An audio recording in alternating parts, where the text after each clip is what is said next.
Hello, everyone. Welcome to Metal Galaxy, a different interview, a different person. And we are here at the latest day, and we are talking with the headliner of tonight. Elder, welcome. Thank you. Hello. No worries. Can you share your name to the viewers? I'm Nick. I'm the guitarist and vocalist of Elder. And yeah, we're playing as the headliner tonight, Sunday, Desertfest. Great. And let's kick off this interview with introducing your band with lore. And because there is an anniversary, and I think it was a changing point as well for the band.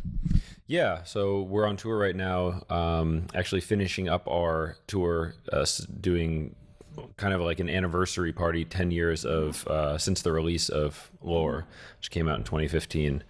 And we're doing a full playthrough of that album. And tonight we don't have so much time, so we'll do one more song on top. But the idea is to, do a full album playthrough, which we've never done before these tours. And I don't know, celebrate the record a little bit.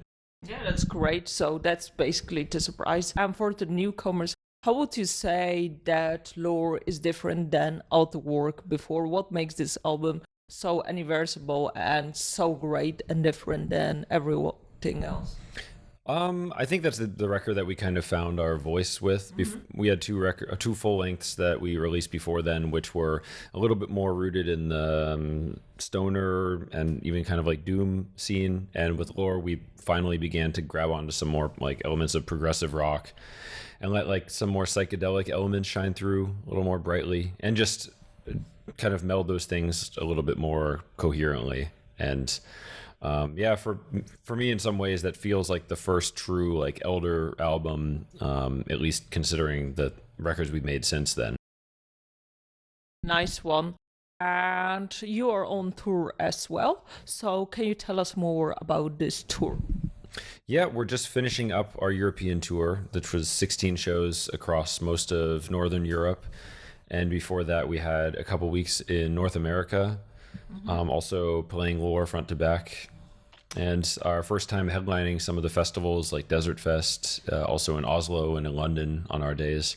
So that was really cool. It feels like we're coming full circle from some of the first shows we ever did in Europe, where we were very much a new band and very low on the billing. And now we get to, 10 years later, come back and play the same material with a top tier billing. So it's pretty cool to see how things have progressed in those past 10 years. Whoa, that's awesome. And you're here headlining in Desertfest, correct? That's right. Desertfest. So how do you feel about it? I feel good about it. It sometimes feels a little surreal that we're maybe taking the headline position for this year on our day. But at the same time, it's always kind of a natural progression from moving up those festival bills from the bottom to the top. And it's very gratifying, and we're very thankful for that opportunity. So I just, hope that people are as stoked about it as we are, and looking forward to seeing the crowd tonight. Yeah, and you are like growing, and you have some prog elements, toner elements. So what do you think? And you said about finding your own voice, but what do you think was the moment that you said, I found my voice? And how do you find your own voice? I think the minute that or when we made Lore, there was some sort of feeling for me that we had done something unique within our genre, and that we had made a record that was kind of like outstanding in some way. I don't mean it was like the best or whatever, we just make music that we want to make, but it really felt like a real creation of our own, like honest artistic vision. And it was nice to feel like we finally graduated from being like kids who were just kind of like emulating the bands that we liked to actual artists in our own right. And because I think at least for me, when I started playing music, most of what I was doing was trying to imitate what I really liked. And it took a while to step out of the shadows of those artists and to come into our own as an artist with our own voice. So a little bit abstract, but that's the best I can describe it. Yeah, I think it's great, and your music is abstract as well. So there we go. And about elements, I think Elder takes new elements and so on.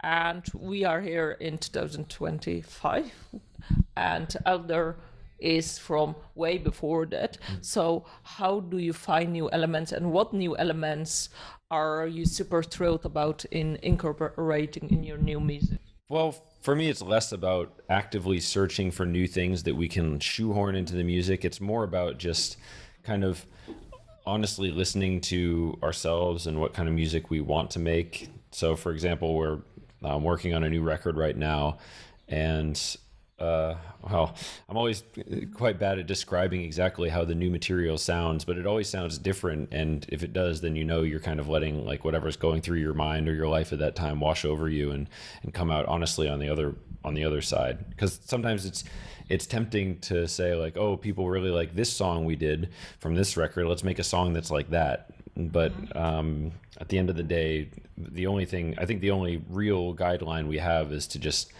like be true to ourselves and play the music that we want to make. So I don't want to spoil or anything, but the next record is of course going to be a step in a little bit different direction than everything before. Awesome.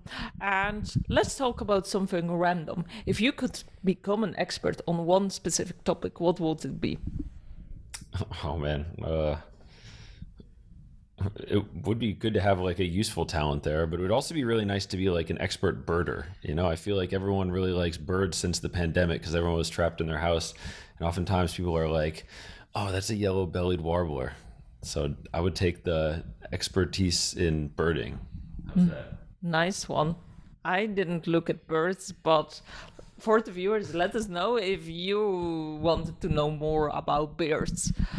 So we talked about your music and how you experiment, surpass, and so on. And in visual style, can you tell me how the visual style of Elder comes, how it ties into your music, and how do you grow, surpass each time?